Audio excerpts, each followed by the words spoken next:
우리 좌우에 계신 분들에게 한 주 만에 뵈니까 더 반갑습니다. 이렇게 한번 인사하셨으면 좋겠어요. 그럼 저도 좀 반갑습니까? 한 열흘 정도 굉장히 긴 시간 떠나 있은 것 같아요. 제가 오늘 말씀을 아침에 정리하는데 와, 우리 주은이가 이렇게 쟁반을 가지고 오는데요. 거기에 요플레하고 사과, 블루베리, 그 다음에 계란말이가. 그래서 나는 엄마가 해준 줄 알았더니 자기가 직접 한 거래. 와, 그래서 제가 먹기가 너무 아까운 거예요. 그래서 말씀을 막 준비하고 안 먹고 두니까 주은이가 오더니 가지고 올라가더라고.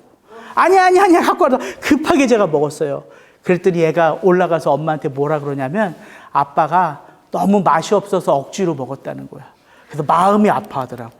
그래서 내가 주은아 절대 아니야. 맛이 없어서 안 먹은 게 아니라 네가 만든 게 아까워서 아빠는 못 먹은 거야. 그랬더니 얼굴이 펴지더라고요. 여러분, 하나님 아버지의 마음이 그와 같지 않을까요?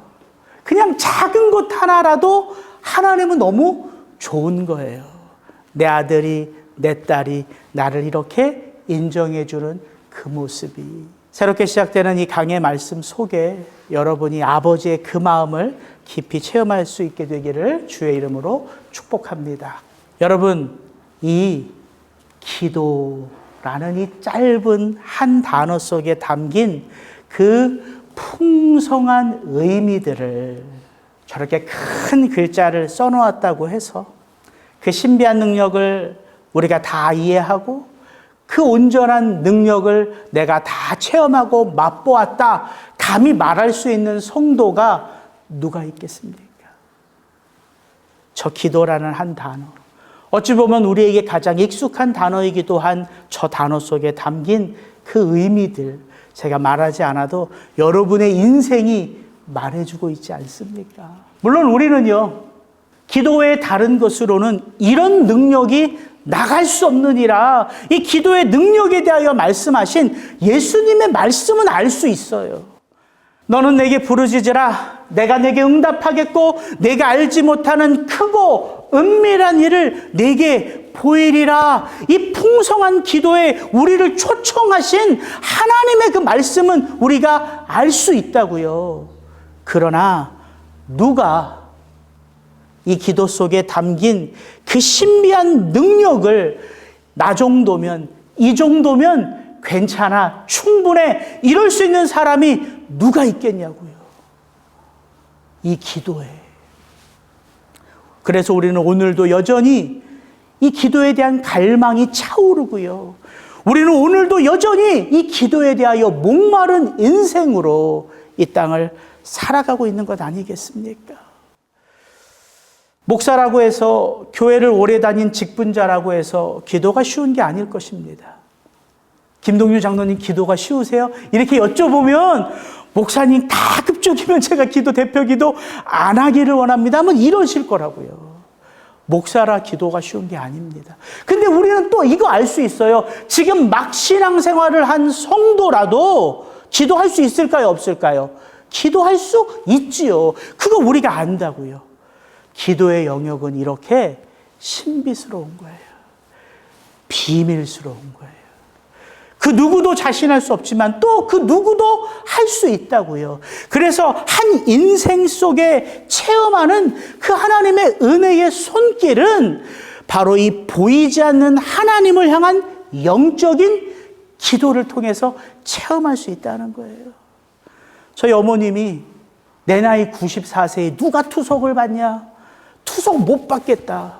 못 받겠다는 거예요. 아들들에게 고생시키지 않고 나 이제 빨리 하나님 앞에 가고 싶다는 거예요. 그런 어머니의 머리에 제가 손을 얹고, 하나님, 사랑하는 귀한 딸 투석이 예배가 되게 하여 주옵소서.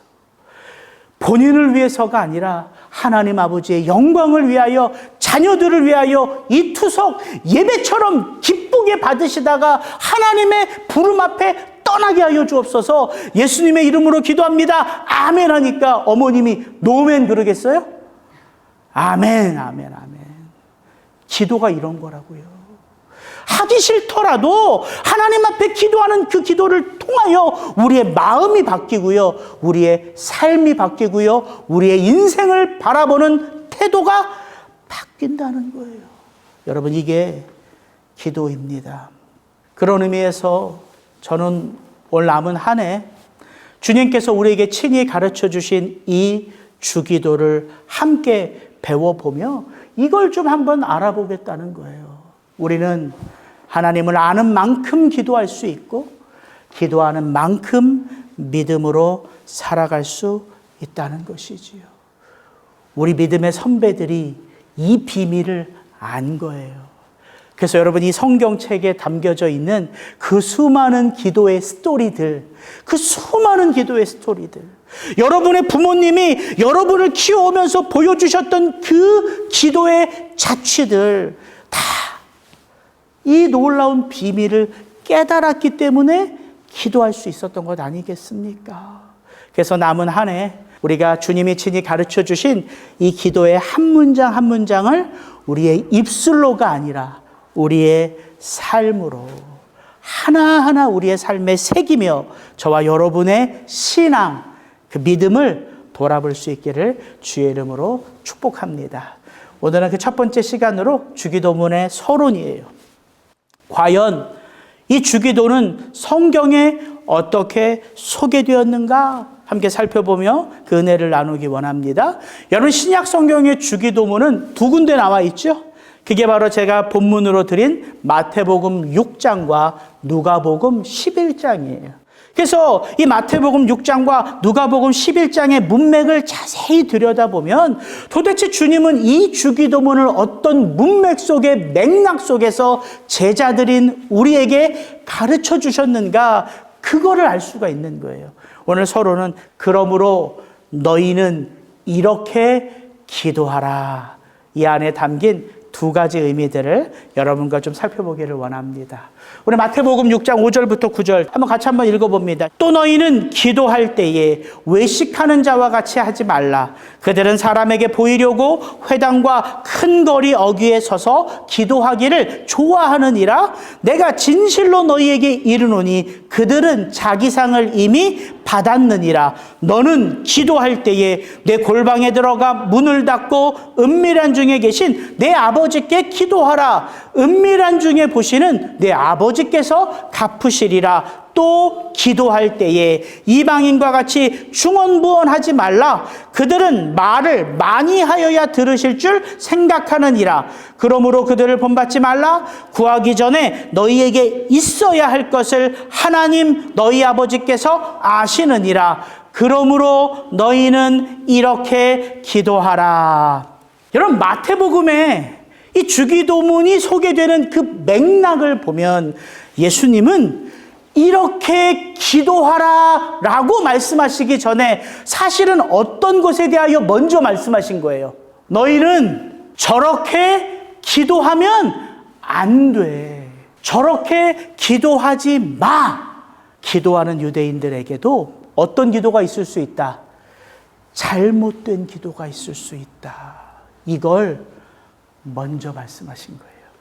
그러므로 너희는 이렇게 기도하라에 담겨진 첫 번째 의미는 뭐냐면 지금 기도하는 내 기도를 돌아보라는 거예요. 왜? 잘못된 기도를 할 수 있기 때문에. 저렇게 기도하면 안 돼. 잘못된 기도를 먼저 말씀하잖아요. 오늘 마태복음 6장의 5절부터 9절까지 보세요. 그렇게 기도하는 유대인들이 계속 반복돼요. 너희는 기도할 때에, 너는 기도할 때에, 또 기도할 때에. 유대인들은 기도를 알아요, 몰라요? 알아요. 그들은 아침, 점심, 저녁 하루에도 몇 번씩 기도해요? 3번씩 기도해요. 어디에 가서? 성전에 가서 기도하기를 힘쓰는 자들이에요. 포로 귀환 이후에 그 유대인들은요, 쉐마를 가지고서 이렇게 하루에 3번씩 기도했고요. 그들은 성전에 가서 테필라라고 하는 18개의 축복 기도문이 있어요. 18개. 그걸 통째로 다 외우는 사람들이에요. 기도의 전문가들입니다. 그런데 예수님이 말씀하시는 거예요. 그런 기도의 전문가들조차 잘못된 기도를 할 수 있다, 없다? 있다. 이건 유대인들뿐만 아닙니다. 사도 야고보는 우리에게 이렇게 말합니다. 너희는 욕심을 내어도 얻지 못하며 살인하며 시기하여도 능히 취하지 못함으로 다투고 싸우는도다. 너희가 얻지 못함은 같이 읽습니다. 구하지 아니하기 때문이요 구하여도 받지 못함은 정욕으로 쓰려고 잘못 구하기 때문이라. 유대인들만이 그런 게 아니죠. 오늘 예수 그리스도 안에서 신앙생활을 하며 기도를 밥 먹듯이 한다고 자신하는 우리들조차도 기도해도 응답받지 못하는 잘못된 기도가 있다 없다? 있다. 그 두 가지의 잘못된 기도를 예수님은 이렇게 말씀하시는 거예요. 외식하는 기도와 이방인들 같이 중언부언하는 기도를 하지 마라. 이걸 한번 살펴보기 전에 마태복음에서 이 주기도문이 어디에 위치하고 있는지를 보면 한 가지 우리에게 큰 깨달음이 옵니다. 여러분, 예수님의 가르침을 압축해서 마태는 마태복음 5장부터 7장까지 산상수훈, 천국 대헌장, 심령이 가난한 자는 복이 있나니 천국이 너희의 것이미요 시작하는 그 팔복으로부터 시작되는 산상수훈이 마태복음 5장부터 7장까지 있습니다. 하나님 나라 백성으로 어떻게 살아가야 하는지, 그게 산상수훈이에요. 그 산상수훈의 정 가운데 뭐가 있다고요? 주님이 가르쳐 주신 주기도가 있다고요. 무엇을 의미하는 것 같아요? 여러분, 잘못된 삶 속에는 무엇이 있을까요? 잘못된 기도가 있는 거예요. 그렇다면 참되고 의롭고 복되고 은혜로운 삶 가운데에는 사실 무엇이 앞설 수 있을까요?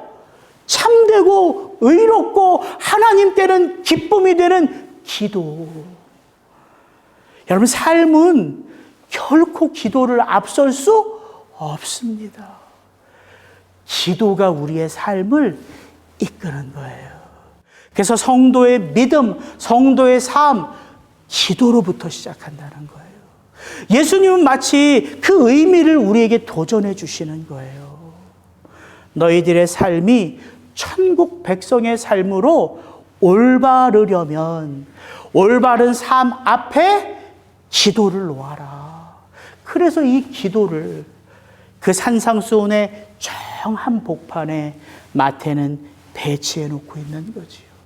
주님의 마음을 헤아렸던 거예요. 그렇다면 저 외식하는 자의 기도는 어떤 것일까요? 예수님은 바리새인들을 향하여 비판하는 심정으로 이 외식하는 기도에 대하여 말씀하고 있어요. 바리새인들은요, 사람들이 많이 모인 곳에서 거룩한 옷을 입고 거룩한 척을 하며 기도하기를 좋아해요. 큰 목소리로 마치 하나님을 잘 아는 척, 잘 믿는 척, 하나님은 나의 기도를 잘 들으시는 척 한다고요.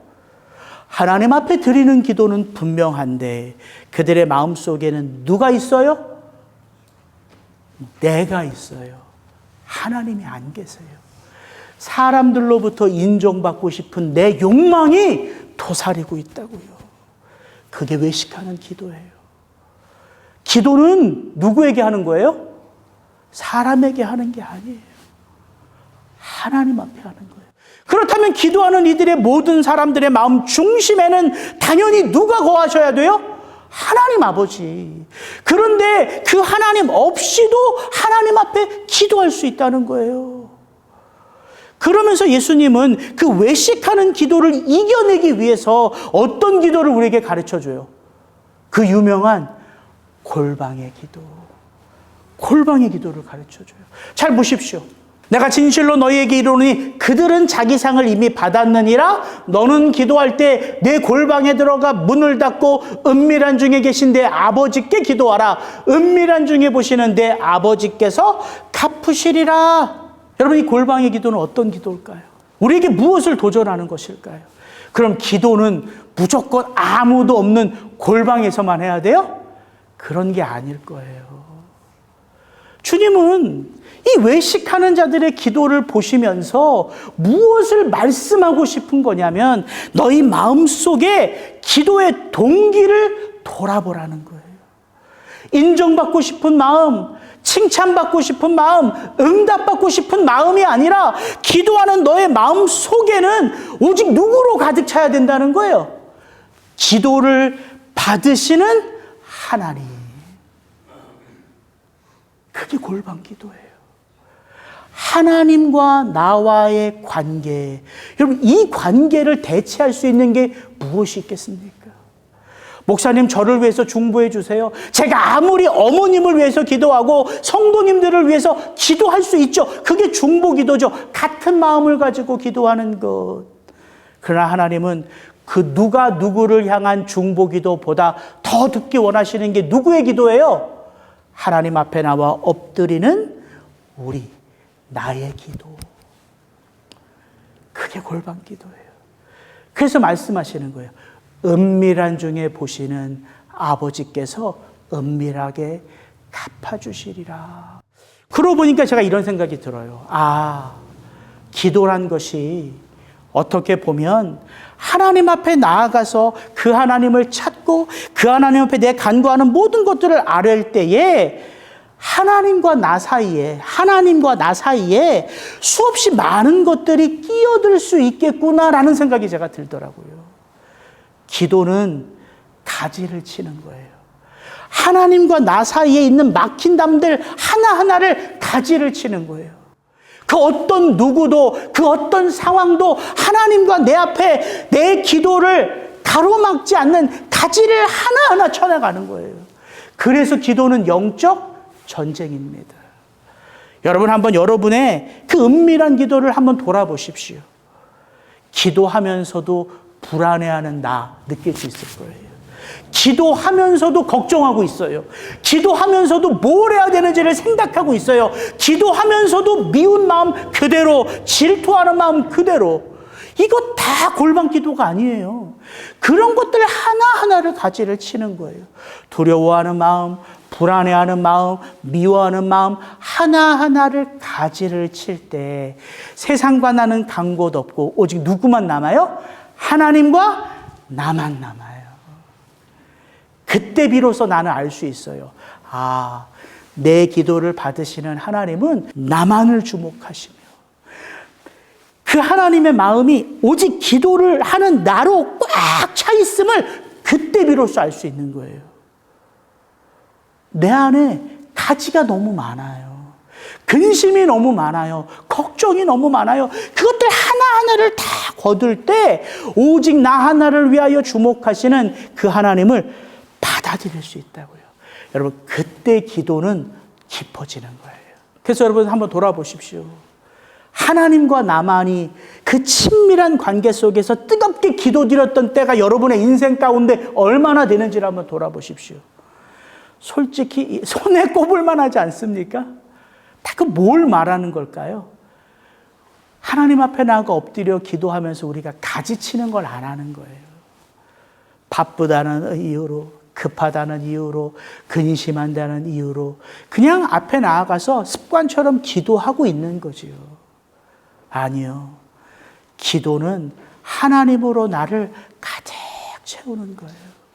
그래서 기도의 자리에 엎드려서 하나님 앞에 이 내 모든 간구함을 올려드릴 때 가장 중요한 것은 내 상황, 내가 아니라 하나님에 대한 믿음입니다.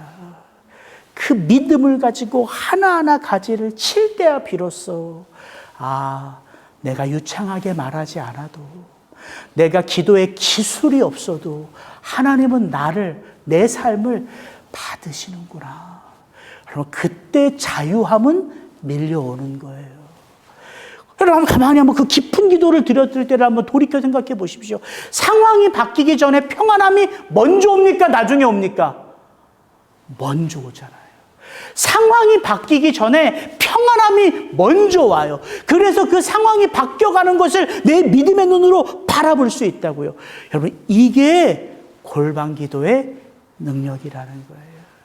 그렇다면 중언부언하는 기도는 어떤 기도일까요? 중언부언하는 기도. 예수님은 말씀하세요. 이방인들도 기도한다. 그렇잖아요. 기도는 크리스찬들의 전유물이 아닙니다. 이슬람 성도들도 기도하고 불교 성도들도 기도하고 자연을 숭배하는 분들도 기도하고 사실 기도의 열정과 뜨거움으로 따지면 우리보다 더하면 더했지 못하지 않아요. 그런데 주님은 그런 자들의 기도를 정확하게 밝히십니다. 그들의 모든 기도는 다 살아있는 신에 대한 기도가 아니라는 거예요. 그래서 그들은 말을 많이 하여야지만, 좋은 본보기가 엘리야와 바알 선지자의 대결, 그 장면 아시죠? 열왕기상 보시면 그때 바알 선지자들은 어떻게 기도를 해요? 아침부터 늦은 오후까지 어떻게 기도해요? 몸에 상처를 내가며 꽹과리를 쳐가며 소리를 질러가며 기도하잖아요. 왜? 그렇게 하면 그 신이 들을 줄을 알고. 그러나 침묵하잖아요. 왜? 바알은 살아있는 신이 아니니까. 그래서 주님은 중언부언하는 기도는 어떻게 극복해야 되냐면 이렇게 말씀하십니다. 그들은 말을 많이 하여야 들으실 줄 생각하느니라. 그러므로 그들을 본받지 말라. 구하기 전에 너희에게 있어야 할 것을 하나님 아버지는 아신다. 기도는 기술로 하는 게 아닙니다. 유창한 말로 하는 게 아니에요. 하나님을 향한 믿음의 마음으로 하나님 앞에 겸손히 나아가 엎드리는 거예요. 그러면 알 수 있어요. 아, 하나님이 이미 나를 받으셨구나. 여러분, 여기서 자유함이 오는 거거든요. 모든 상황을 극복할 수 있는 능력은 이미 그 자리에서 게임 끝이라고요. 그래서 그 기도를 드리고 나아가는 발걸음이 얼마나 기쁜데요. 사무엘상에 한나의 기도 수도 없이 설교해가지고 수도 없이 말해서 말하기도 죄송해 이제. 여러분, 그렇게 하나님 앞에 모든 원통함을 다 쏟아놓은 한나가요, 기도하면서 미련이 남습니까? 기도하면서 아쉬움이 남습니까? 성경은 분명하게 말합니다. 한나의 낯빛이 변했더라. 그 자신감으로, 그 기쁨으로 그 낯빛이 바뀌었어요. 여러분, 이게 기도예요. 우리의 잘못된 기도를 우리가 이 연말 준비하면서 돌아볼 수 있는 거죠. 아, 이렇게 하는 기도는 정욕으로 구하는 잘못된 기도구나. 내가 바른 기도를 알아가야 되겠구나. 그러면 그 바른 기도는 어떻게 드리는가? 그게 주기도라고요. 아셨죠? 우리 누가복음의 말씀 같이 한번 읽어봅니다. 예수께서 한 곳에서 기도하시고 마치심에 제자 중 하나가 여짜오되, 주여, 요한이 자기 제자들에게 기도를 가르친 것과 같이 우리에게도 기도를 가르쳐 주옵소서. 예수께서 이르시되, 그러므로 너희는 기도할 때에 이렇게 기도하라. 누가복음 11장에 보면 예수님은 이 주기도를 어떻게 제자들에게 소개하셨는가를 밝혀줘요. 제자들 중에 하나가, 누군지는 모르겠어요. 제자들 중에 하나가 그 3년을 예수님을 따라다녔잖아요. 그러니까 예수님이 밤늦게도 기도하시고 새벽 미명에도 기도하시고 중요한 일 앞에서 기도하시고, 그분은 하나님과 늘 하나이셨잖아요. 그럼에도 불구하고 나는 하나님을 다 알아가 아니라 기도하는 삶을 보여주셨어요. 그거를 주목하여 바라본 제자가 예수님에게 물은 거예요. 요청한 거예요. 주님, 저희에게도 기도를 가르쳐 주옵소서. 저는 이 질문을 받은 예수님께서, 그래? 그렇다면 너희는 이렇게 기도해. 이 제자들의 질문과 예수님의 답변이 너무너무 은혜스럽고 좋은 거예요. 기도는 타고나는 게 아니라는 거예요. 여러분, 신앙의 영역 가운데 저절로 되는 건 없습니다. 이 땅에 태어나는 모든 죄인들이 때가 되면, 어느 시기가 되면 저절로 구원받습니까? 이 땅의 죄인들이 그렇게 구원을 받아요? 아니에요. 구원은 저절로 일어나는 사건이 아닙니다. 하나님이 창세전에 계획하셨고, 그 창세전에 하나님의 계획을 예수님이 친히 이 땅에 오셔서 십자가와 부활로 성취하셨고, 그 십자가와 부활의 참된 의미를 성령님께서 저와 여러분의 인생 가운데 친히 간섭하셔서 하나님이 누구신지, 그리스도의 십자가가 무엇인지를 우리로 깨닫게 해주실 때에 비로소 받아 누리는 선물이에요. 기도가 그와 같다는 거예요. 성도가 되면, 어느 시기가 되면 기도는 저절로 터지고, 기도는 저절로 깊어지고, 기도는 저절로 능숙해지는 게 아니라 기도는 배워야 한다는 거예요. 그때 제가 한 가지 깨달았어요. 그래서 하나님은 성도에게 가장 중요한 기도가 능력이니까, 그 성도에게 가장 중요한 그 능력을 누구를 통해서 가르쳐 주셨다고요? 예수님. 이것처럼 은혜로운 게 어디 있어요? 기도는 모세에게 배우는 게 아니에요. 기도는 여호수아에게 배우는 게 아닙니다. 기도는 바울에게 배우는 게 아니에요. 기도는 누구에게 배울 수 있는 거예요? 그리스도 예수.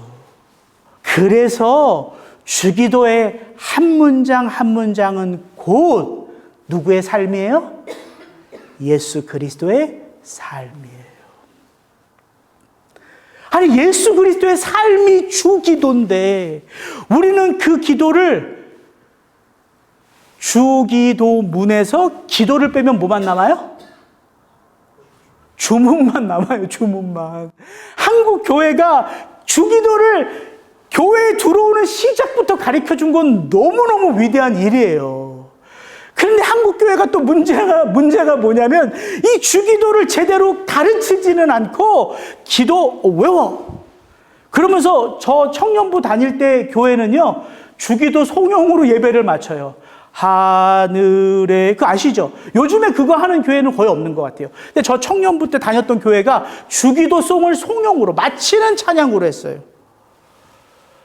그래서 주기도가 가장 저에게는 먼저의 기도요, 익숙한 기도요, 목사님 안 계시면 누구라도 자신 있게 할 수 있는 기도인 건 맞는데 뭘 못한 거예요? 주기도의 한 문장 한 문장 속에 담겨져 있는 예수님의 삶에 대해서는 한 번도 고민한 적이 없어요. 저는 언제 처음 그 고민을 했냐면, 청년들에게 주기도를 가르쳐 줄 때. 이번 목요 예배 때 이제 주기도문 시리즈로 한번 내가 설교를 해야 되겠다 마음 먹고 책들을 사고, 그 책들을 보면서 기도를 공부하고, 그러면서 이렇게는 안 되겠다 싶어서 정말 하늘에 계신 우리 아버지를 가지고 그 주에 설교를 하면 새벽 기도에 나가서 엎드려서 그걸 가지고 기도하기 시작했어요. 하늘에 계신 우리 아버지여를 가지고 일주일을 기도하니까 이게 얼마나 풍성한 기도인지를 알겠더라고요. 이제 앞으로 그걸 누가 해야 된다고요? 우리 목사님이 알아서 또 잘하게 하시겠지가 아니라 누가 그렇게 해야 된다는 거예요? 왜 대답을 안 하세요? 따라해 보세요. 내가 그렇게 하겠습니다. 그래요. 한번 해보세요. 그러면 수많은 질문이 생기기 시작해요. 왜 아버지가 하늘에 계시지? 하늘이 어디예요? 왜 그 하나님을, 예수님은 하늘에 계신 내 아버지라고 부르지 않고 우리 아버지라 부르게 하시지? 왜 그 주기도문은 하나님이 누구신지에 대한 선포가 아니라 그 하나님을 부르는 것으로 시작하지? 그때 비로소 궁금한 게 생기기 시작해요. 기도를 하기 시작하면. 여러분, 진짜 다음 주부터 한 문장 한 문장이 시작되니까 하늘에 계신 우리 아버지를 가지고 하나님 앞에 나아가 엎드려 보세요. 정말 매일같이. 그럼 매일같이 궁금한 게 바뀌고요. 매일같이 주시는 은혜가 달라요. 그걸 가지고 우리는 이 기도를 삶에 새기는 거라고요. 여러분, 기도의 본질은 나에게 있지 않습니다. 중요한 게 내가 아니에요. 내 문제가 아닙니다. 얼마나 기도를 오래 했지, 얼마나 기도를 많이 했지, 얼마나 기도를 뜨겁게 했지가 아니에요. 주기도문의 첫 번째 그 하나님을 부르는 것으로부터 시작이에요. 하늘에 계신 우리 아버지요. 이게 기도의 시작이라는 거예요. 여러분에게 묻겠습니다. 아니, 죄인으로 이 땅에 온 우리들이 죄인으로 이 땅에서 태어나 죄인으로 살아가는데 도대체 우리는 어떻게 그 하나님을 아버지라 부르게 되었어요? 어떻게? 누구 때문에? 예수님 때문에. 주기도문은 그 첫 시작부터 우리를 위한 예수님의 삶을 누가 누릴 수 있도록 죄인이었다가 구원받은 저와 여러분들이 누릴 수 있도록 당신의 그 삶을 그대로 녹여 기도로 우리에게 가르쳐 주시는 거예요. 그러므로 너희는 기도할 때에 이렇게 기도하라의 두 번째 의미는 바로 이거예요. 바리새인처럼 이방인처럼 기도하지 말고 누구처럼? 나처럼 나와 같이 나와 함께 기도하라. 그래서 이 주기도의 한 문장 한 문장을 따라서 그 기도를 드리고 그 기도가 우리의 삶이 되면 우린 누구를 자연스럽게 닮아갈 수 있을까요? 예수님. 왜 주기도에는 예수님의 삶이 녹아져 있습니까? 여러분 잘 한번 보십시오. 하늘에 계신 우리 아버지요, 이름이 거룩히 여김을 받으시오며 나라가 임하시오며. 아니, 죄로 만연한 이 땅 가운데 누가 임하셨어요? 예수님이 임하셨어요. 그가 임하심과 동시에 성경은 선포합니다. 하나님의 나라가 이 땅 가운데 들어왔다는 거예요. 누구를 통하여? 예수 그리스도를 통하여. 이 세상 나라 가운데에 하나님의 나라를 세우신 첫 번째 인물이 누구예요? 예수 그리스도. 예수님은 말씀하셨잖아요. 나는 너희들이 모르는 양식이 있다. 어떤 양식이 있어요, 예수님에게? 하나님 아버지의 그 뜻을 행하는 게 나에게는 양식이다. 예수님처럼 하나님의 그 이름을 높여드리는 사람이 누가 있겠습니까? 그래서 잠언이 말하는 지혜는 곧 누구예요? 예수 그리스도잖아요. 한치의 오차도 없이 오직 하나님의 영광을 위하여 사셨던 예수. 잘 보십시오. 오늘 우리에게 일용할 양식을 주시옵고 우리가 우리에게 죄진 자를 사하여 준 것 같이 우리 죄를 사하여 주시옵고 우리를 시험에 들게 하지 마옵시고 다만 악에서 구하옵소서. 저와 여러분에게 친히 당신의 살과 피를 주셔서 우리로 양식 되게 하신 분이 누구예요? 예수님이잖아요. 예수님. 우리의 양식이 예수 그리스도예요. 우리가 먹고 마시는 생수가 예수 그리스도예요. 그래서 그를 먹으면 사는 거고요. 그를 마시면 사는 거예요. 예수님이 우리의 살과 피예요. 아니, 저와 여러분이 구원받으면 죄 안 짓습니까? 시험에 안 들어요? 예수 믿고 구원받은 하나님의 백성이라 자신하지만 우린 여전히 시험에 들고 여전히 유혹 가운데 넘어지잖아요. 그래서 예수님이 저와 여러분 대신 우리가 받을 그 모든 시험, 그 모든 유혹을 친히 자신의 삶으로 감당하신 분이 예수 그리스도 아닙니까? 그래서 예수 그리스도가 강해에서 받은 그 세 가지 시험을 오래 제가 나눈 거 아닙니까? 그 세 가지 시험 속에 우리가 이 땅에서 받아야 할 모든 시험과 모든 유혹의 뿌리가 거기에 있습니다. 나눈 거 아닙니까? 우리가 여전히 죄에 넘어져요. 그래서 주님이 말씀하시잖아요. 우리의 죄를 사하여 주옵소서. 예수님은 저와 여러분의 구원의 시작만이 아닙니다. 우리와 함께 하시며 저와 여러분의 구원의 마침도 되어 주신 거예요. 그가 끊임없이 우리를 용서하시기에 우리가 그의 은혜의 보좌 앞에 담대히 나아갈 믿음을 얻을 수 있는 것이지요. 그 십자가가 그래서 우리의 마음, 심령 한복판에 뿌려진 거예요. 죄를 씻는 그 보혈의 피가 우리 마음, 심령에 뿌려졌기에 죄 가운데 넘어지고 죄 가운데 무너져도 우리는 그 보혈의 피를 의지하여 다시금 하나님 앞에 나아가는 거죠. 여기 기도 안에 다 담겨져 있잖아요. 주기도는 예수님이 머리로 생각해낸 기도가 아니라는 것입니다. 당신의 삶으로 이루어낸 기도예요. 그래서 주님은 요한복음 15장에서 이렇게 말씀하실 수 있는 거예요. 같이 한번 읽습니다. 너희가 나를 택한 것이 아니요 내가 너희를 택하여 세웠나니 이는 너희로 가서 열매를 맺게 하고 또 너희 열매가 항상 있게 하여 내 이름으로 아버지께 무엇을 구하든지 다 받게 하려 함이라. 그때 비로소 우리는 알 수 있어요. 주기도를 나의 삶으로 체험하며 하나하나 기도할 때 비로소 왜 우리의 기도는 예수 그리스도의 이름으로 구해야 하는지를 알 수 있다고요. 모든 기도의 끝은 우리가 무엇으로 마침표를 찍습니까? 예수 그리스도의 이름으로 기도합니다. 왜요? 그가 하나님의 모든 뜻을 우리 안에서 성취하셨기 때문이에요. 그래서 주기도는 기도의 알파벳일 뿐만 아니라 우리의 삶의 토대가 되는 거예요. 우리의 삶의 뼈대가 되는 거예요. 여러분, 기도를 배우고 싶다? 여러분 마음속에 갈망이 있다면 이제 앞으로 10번의 설교를 주목해서 여러분 사모하는 마음으로 기대하며 말씀 앞으로 서시기를 주의 이름으로 축복합니다. 이 기도는 다른 게 아니에요. 제가 읽어드리고 마칠게요.